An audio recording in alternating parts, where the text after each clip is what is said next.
böyleymiş kara yazımız. Yere sürüldü yüzümüz, böyleymiş kara yazımız. Çiçekler açılmaz oldu, pınarlar içilmez oldu. Yar bize gülmez oldu, böyleymiş kara yazımız. Yar bize gülmez oldu, kara yazımız.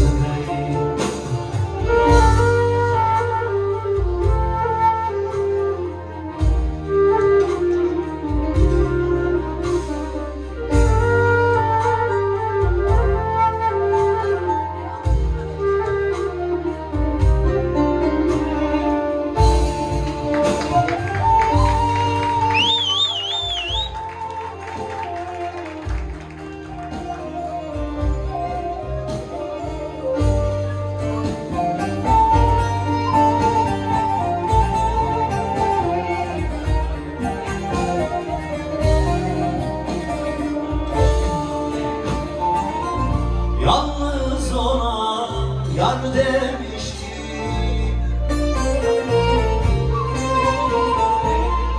onda bir şey var demişti.